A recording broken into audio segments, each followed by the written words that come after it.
Hello and welcome back to my YouTube channel जिसका नाम है सुमेश सर बीपीएससी टीचिंग। दोस्तों मैं अपने चैनल पर साइंस सब्जेक्ट में फिजिक्स दोस्तों टोटली ख़त्म कर चुका हूं मैं अपनी तरफ से। इसके अलावा मैं केमिस्ट्री भी ख़त्म कर चुका हूं। आज दोस्तों ये आपकी बायोलॉजी की अंतिम वीडियो है। इसके बाद दोस्तों मेरी तरफ से बायोलॉजी एकदम बिल्कुल ख़त्म है। मतलब दोस्तों पूरा का पूरा साइंस दोस्तों बिल्कुल ख़त्म है। और इसके अलावा दोस्तों मैं पूरा का पूरा हिस्ट्री भी अपने चैनल पर खुद के नोट्स से ख़त्म कर चुका हूँ। अगर दोस्तों आपको मेरे साथ जुड़े रहना है तो दोस्तों आप मेरे साथ कैसे जुड़ सकते हैं, मेरे नोट्स को कैसे बाई कर सकते हैं। दोस्तों मेरे सारे नोट्स एनसीईआरटी एससीईआरटी प्लस दोस्तों लूसेंट पर बेस्ड है और यहीं से दोस्तों आपकी टीआरई में क्वेश्चन पूछता है। तो मैं वीडियो में आगे आपको बताऊंगा कि आप मेरे साथ कैसे जुड़े रह सकते हैं। उससे पहले दोस्तों हम लोग वीडियो शुरू कर लेते हैं। अगर आपको वीडियो पसंद आए तो दोस्तों वीडियो को लाइक जरूर करना, चैनल पर नए हो तो चैनल को सब्सक्राइब जरूर करना। तो दोस्तों हम सबसे पहले बात कर लेते हैं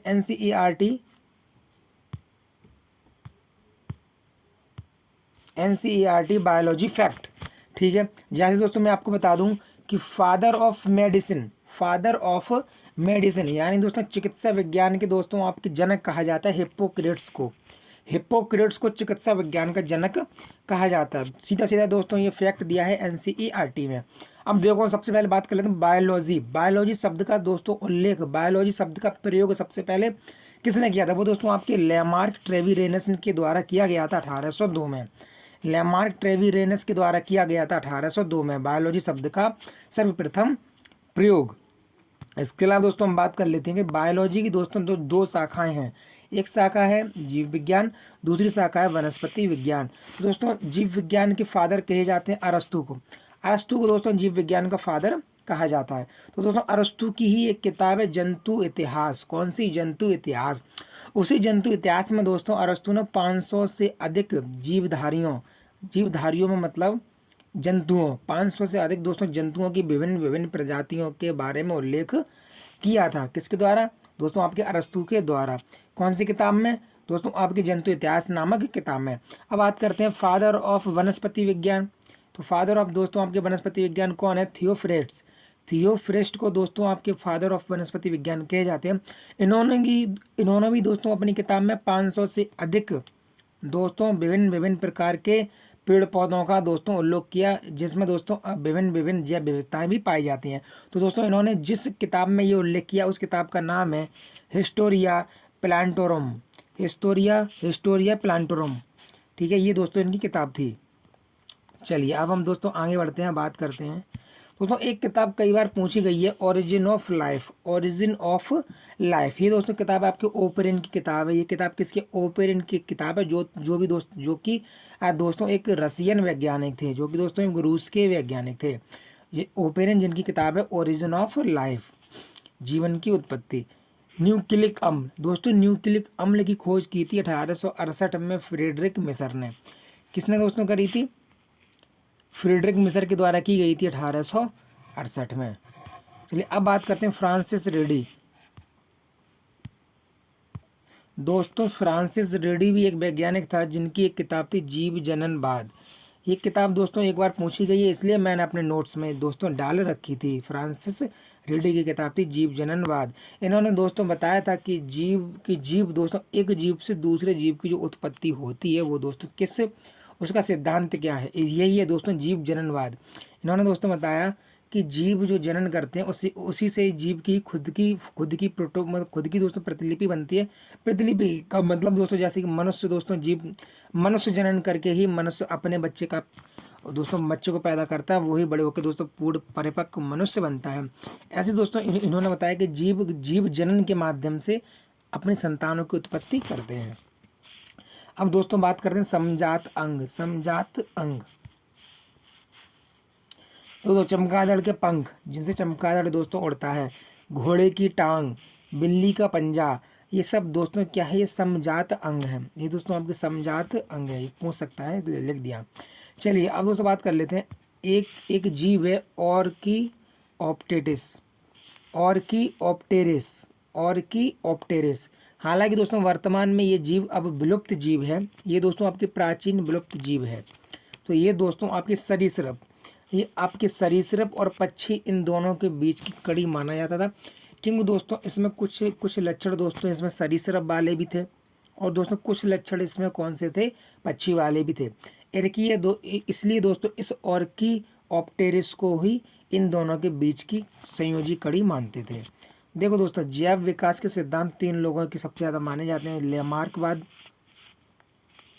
डार्विनवाद और दोस्तों आपके उत्परिवर्तनवाद। दोस्तों हम एक एक लाइन में इनको जान लेते हैं, उतना ही जानेंगे जितना दोस्तों आपकी किताब आपके TRE 4 में पूछा जाएगा। ज़्यादा दोस्तों ज़्यादा भसड़ जान के कोई फ़ायदा है नहीं।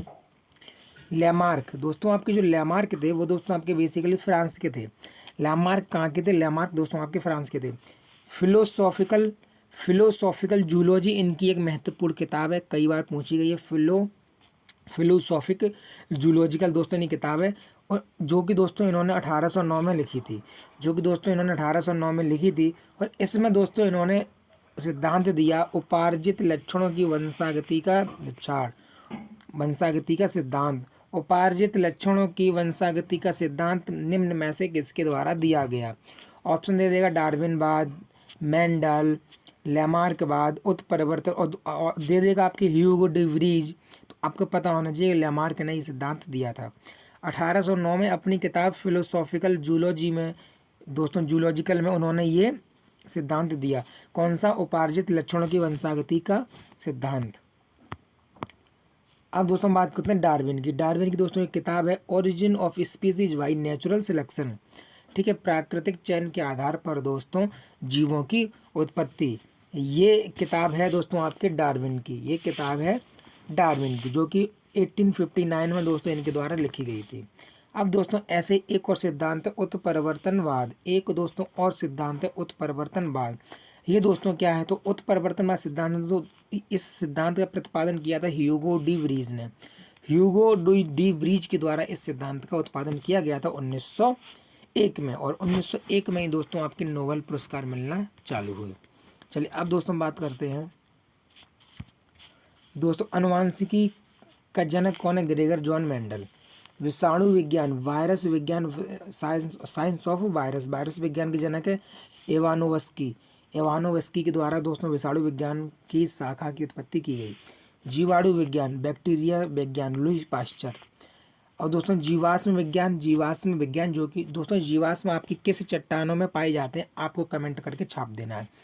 जीवाश्म किस प्रकार की चट्टान में पाए जाते हैं, ये आपको कमेंट बॉक्स में छाप देना है। तो दोस्तों जीवाश्म विज्ञान की शाखा की उत्पत्ति की थी लियोनार्ड दा विंची ने। अब दोस्तों देखो, जीवधारियों में जो भी लक्षण प्रत्यक्ष रूप से दिखते हैं उनको दोस्तों कहते हैं फिनोटाइप, और जो लक्षण दोस्तों उन्होंने प्रत्यक्ष रूप से नहीं दिखते, जो दोस्तों उनमें आनुवंशिक रूप से होते हैं, उनको कहते हैं जीनोटाइप। ये दोनों आपको बात याद रखनी है। ग्रेगर जॉन मेंडल ने दोस्तों मटर के पौधे पर प्रयोग किया था। चलिए देखिए, जीव द्रव्य को दोस्तों हम लोग कहते हैं जीवन का भौतिक आधार। दोस्तों कोश का सिद्धांत का प्रतिपादन किया था स्वान एंड स्लाइडन। ये दोनों दोस्तों अलग अलग वैज्ञानिक है, ना कि एक, स्वान और स्लाइडन। दोस्तों कोश का भित्ति कई बार पूछी गई है। कोश का भित्ति दोस्तों सिर्फ और सिर्फ आपके पादप कोशिकाओं में पाई जाती है, लेकिन दोस्तों जो तारक का है दोस्तों केवल जंतु कोशिकाओं में पाया जाता है। यानी कि कोशिका भित्ति सिर्फ और सिर्फ पादप कोशिकाओं में पाई जाती है, और दोस्तों तारक का आपकी जो है वो सिर्फ और सिर्फ जो दोस्तों जंतुओं में पाया जाता है, जंतु कोशिका में पाई जाती है। दोनों एक दूसरे के अपोजिट है। कोशिका झिल्ली दोस्तों आपकी लिपिड की बनी होती है, और दोस्तों इसमें प्रोटीन व कार्बोहाइड्रेट भी पाए जाते हैं। इसके अलावा दोस्तों बात कर लेते हैं, देखो कोशिका के विज्ञान को कहते हैं साइटोलॉजी। साइटोलॉजी में दोस्तों कोशिका का अध्ययन किया जाता है। रॉबर्ट हुक ने दोस्तों सर्वप्रथम कोशिका की खोज की थी 1665 में। 1665 में दोस्तों आपको छाप देना है कि 1665 में दोस्तों कौन सी संधि हुई थी इतिहास में, आधुनिक भारत के इतिहास में दोस्तों, मतलब 1665 में कौन सी संधि हुई थी, पढ़ने वाले हैं तो दोस्तों दोनों छाप देना कि जीवाश्म दोस्तों आपकी किस प्रकार की चट्टान पाए जाते हैं। दूसरा ये छाप देना कि 1665 में कौन सी संधि हुई थी। राइबोसोम को दोस्तों प्रोटीन की फैक्ट्री भी कहा जाता है। चलिए अब हम बात करते हैं लाइसोसोम। लाइसोसोम दोस्तों इसको कहते हैं आत्मघाती थैली, सुसाइडल दोस्तों बैग इसको कहते हैं। माइटोकॉन्ड्रिया की खोज दोस्तों अल्टमैन के द्वारा की गई थी 1886 में। माइटोकॉन्ड्रिया की खोज अल्टमैन के द्वारा की गई थी 1886 में। चलिए दोस्तों, अब मैं आपको बताऊं कि हरित लवक क्या होता है। हरित लवक को दोस्तों हम लोग पादप कोशिका का रसोई घर भी कहते हैं। हरित लवक को पादप कोशिका का रसोई घर भी कहते हैं, क्योंकि दोस्तों हरित लवक क्या कहता है, पत्तियों में जो दोस्तों आपके हरित लवक होता है वही दोस्तों भोजन बनाता है, वही दोस्तों पौधे के लिए, संपूर्ण पौधे के लिए भोजन का निर्माण करता है। प्रकाश मतलब सूर्य के प्रकाश की उपस्थिति में सिर्फ फोटोसिंथेसिस की प्रक्रिया से पौधे अपना भोजन बनाते हैं। तो दोस्तों जहाँ भोजन बनेगा उसी को तो रसोई घर कहेंगे, इसलिए हरित लवक को दोस्तों पादप कोशिका का रसोई घर भी कहते हैं।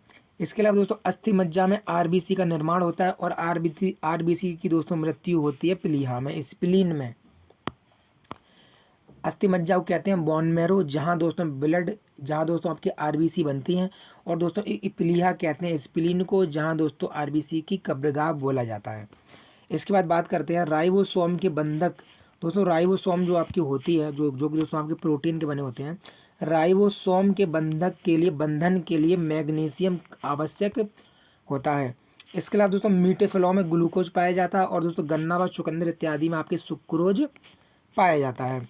इसके अलावा दोस्तों रॉबर्ट ब्राउन ने केंद्रक की खोज की थी। और दोस्तों यही दोस्तों आपके केंद्रक कोशिका का सबसे प्रमुख अंग है। यही केंद्रक कोशिका का सबसे प्रमुख अंग है। चलिए दोस्तों, अब हम बात करते हैं यकृत प्रोटीन के उपापचय में सक्रिय रूप से भाग लेता है। यकृत प्रोटीन के उपापचय में सक्रिय रूप से भाग लेता है।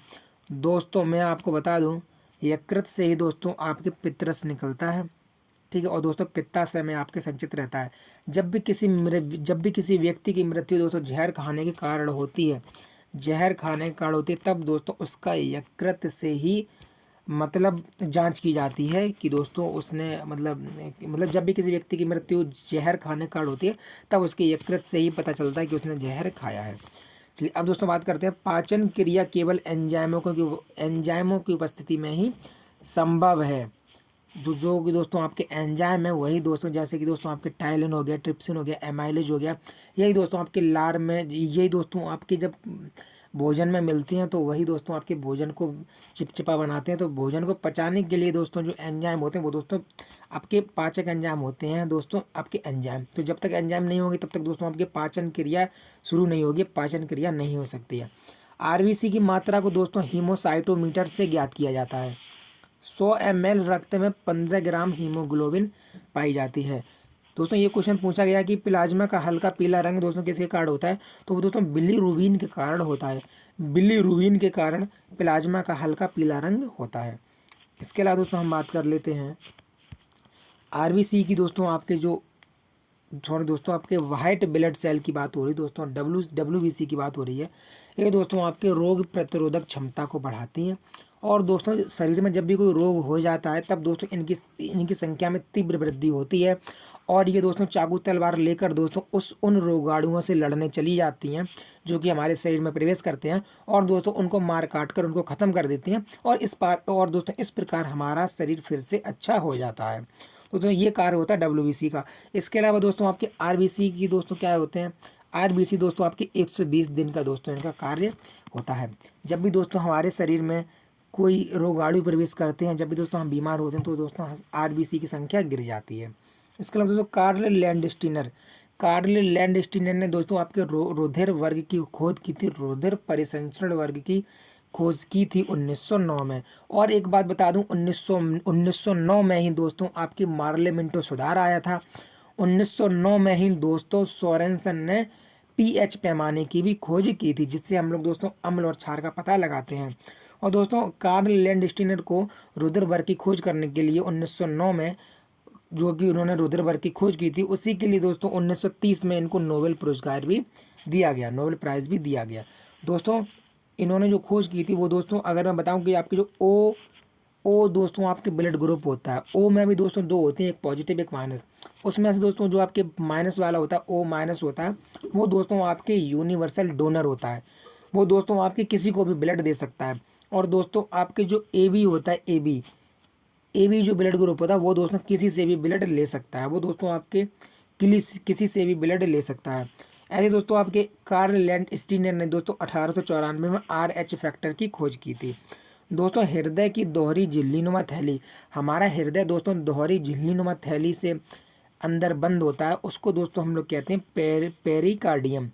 पेरिकार्डियम पेरिकार्डियम दोस्तों जैसे कि आपको बता दूं, इसके अंदर दोस्तों आपके जो दिल होता है 300 ग्राम का लगभग, उसमें दोस्तों आपके हमारा मनुष्य का हृदय 4 कक्षीय होता है, जिसमें 2 कक्षीय दोस्तों ऊपर आपके कहलाते हैं आलिंद और नीचे वाले दोस्तों कहलाते हैं निलय। ठीक है, तो 2 आलिंद 2 निलय, 2 आलिंद दोस्तों और 2 निलय। इसके अलावा दोस्तों मनुष्य के जो उत्सर्जी अंग है वो आपकी वृक्क, फेफड़ा, त्वचा, यकृत। ठीक है, तो ये दोस्तों आपके हो गए उत्सर्जी अंग। अब दोस्तों इस वीडियो में आगे बढ़ते हैं। आगे बढ़ने से दोस्तों पहले बता दूं दोस्तों, अगर दोस्तों आपको ऐसे ही बेहतरीन मेरे सारे के सारे नोट्स चाहिए, दोस्तों मैं अपने नोट्स के बारे में क्या कहूं दोस्तों, 225 लोग मेरा नोट्स परचेज कर चुके हैं दोस्तों। नोट्स में दोस्तों मैंने खुद से बनाए हैं, किसी और के नोट्स कॉपी पेस्ट नहीं किए, खुद से बनाए हैं। TRE 1 2 3 को दोस्तों एनालिसिस करके बनाए थे, जिससे मेरा भी सिलेक्शन हुआ है। अगर दोस्तों आप भी परेशान हैं, दीन दुखी हैं, तो मेरे साथ जुड़ जाइए। मात्र 250 रुपये में दोस्तों मैं आपको अपने नोट्स दूंगा सारे। इसके अलावा दोस्तों मैं खुद के द्वारा बनाया गया मॉक टेस्ट भी दोस्तों मैं आपको दूंगा, जिससे आपकी तैयारी में 4 चांद लग जाएंगे। तो दोस्तों अगर आप मेरे साथ जुड़ना चाहते हैं तो दोस्तों मेरा नंबर नोट कर लीजिए, 94 10 48 10 86। मैं दोस्तों यहाँ पर लिख दे रहा हूँ नंबर अपना, 94 10 48 10 86। ठीक है दोस्तों, 94 10 48 10 86। इस नंबर पर दोस्तों आप मुझे व्हाट्सअप कर सकते हैं। व्हाट्सअप करके दोस्तों आप मुझसे कॉल पे भी बात कर सकते हैं, इस नंबर पे व्हाट्सअप करके मैसेज पे भी बात कर सकते हो। मात्र 250 रुपये में दोस्तों अपनी तैयारी को पावर बूस्टिंग करके दोस्तों अपनी तैयारी में 4 चांद लगाओ और अपनी एक सीट पक्की करो। चलिए दोस्तों अब हम बढ़ते हैं आगे। दोस्तों हम कुछ मस्तिष्क के बारे में भी बात कर लेते हैं, यहाँ से क्वेश्चन पूछ लेता है। तो दोस्तों मस्तिष्क सबको पता है, मस्तिष्क के 3 भाग होते हैं, अग्र मस्तिष्क, मध्य मस्तिष्क, दोस्तों आपके पश्चिम मस्तिष्क। सबसे पहले दोस्तों हम आपकी बात कर लेते हैं आपके अग्र मस्तिष्क की। अग्र मस्तिष्क को दोस्तों हम लोग कहते हैं सेरिब्रम। तो देखो दोस्तों सेरिब्रम क्या है, सेरिब्रम दोस्तों होता है प्रमस्तिष्क। सेरिब्रम दोस्तों आपकी होता है आपके प्रमस्तिष्क, आपके दोस्तों अग्र मस्तिष्क, आगे वाला मस्तिष्क। ठीक है, यहाँ दोस्तों क्या होता है, यहाँ दोस्तों आपके मनुष्य की चेतना, बुद्धि, तर्क का केंद्र अधिक विकसित होने पर मनुष्य अधिक बुद्धिमान हो जाते हैं। यहाँ दोस्तों आपकी चेतना, मनुष्य की चेतना, मनुष्य की बुद्धि, मनुष्य का तर्क इत्यादि दोस्तों आपके सेरिब्रम में पाए जाते हैं। और दोस्तों जिस भी मनुष्य में दोस्तों ये सेरिब्रम दोस्तों अधिक विकसित होता है, वह मनुष्य दोस्तों अधिक आपके बुद्धिमान हो जाता है। ठीक है, इसके अलावा दोस्तों हम लोग बात करते हैं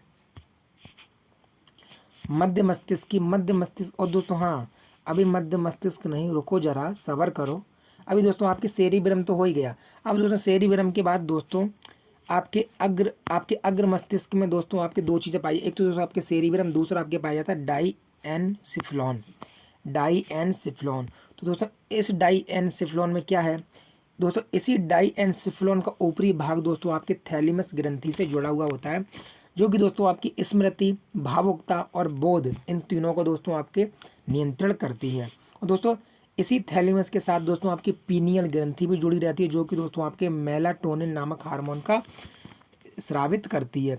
तो दोस्तों डाईएनसिफ्लॉन के अलावा दोस्तों यहीं पर आपके इसके नीचे भाग में होता है हाइपोथैलेमस।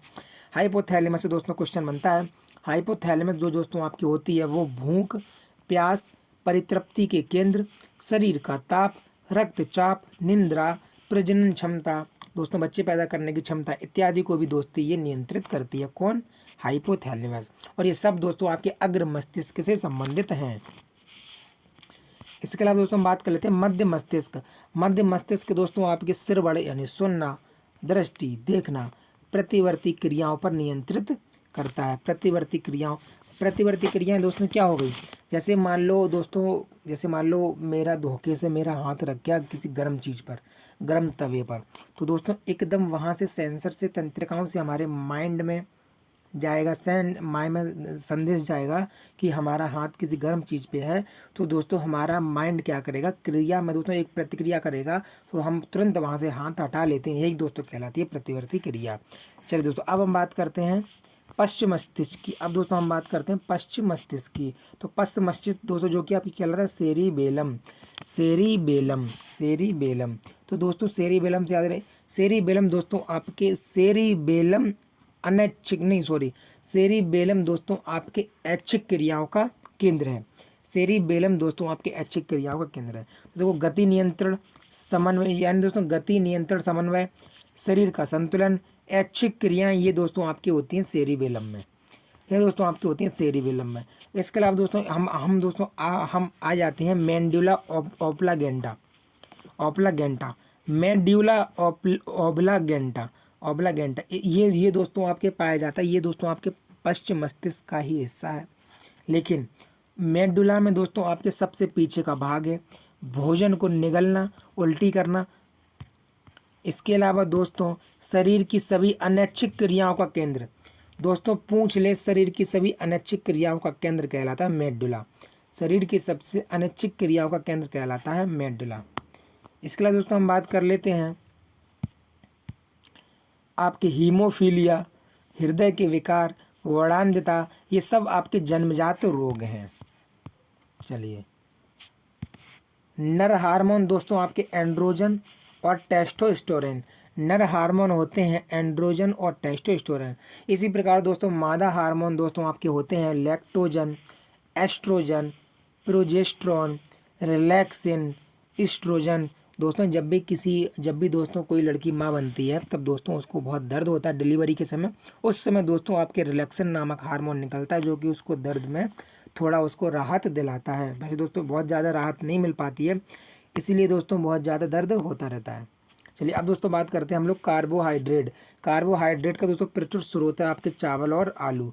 ऐसे दोस्तों हम लोग पौधे की कोशिका भित्ति दोस्तों जो आपके सेलुलोज से बनी होती है,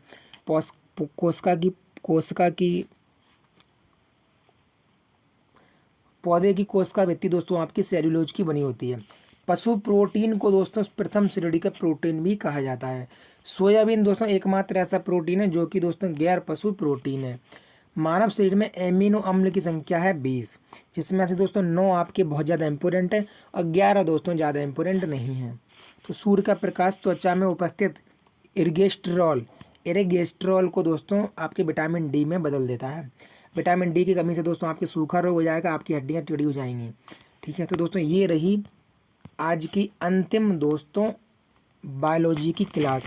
इसके बाद दोस्तों मैं अपने चैनल पर कोई भी बायोलॉजी की क्लास नहीं डालूंगा। मेरी तरफ से मेरे चैनल पर दोस्तों हिस्ट्री और साइंस पूर्णतः दोस्तों ख़त्म हो गई है। इसके बाद दोस्तों मैं चलाऊंगा कोई नया दोस्तों टॉपिक चलाऊंगा, लाइक जैसे दोस्तों आपका हो गया पर्यावरण दोस्तों टॉपिक मैं चलाऊँगा।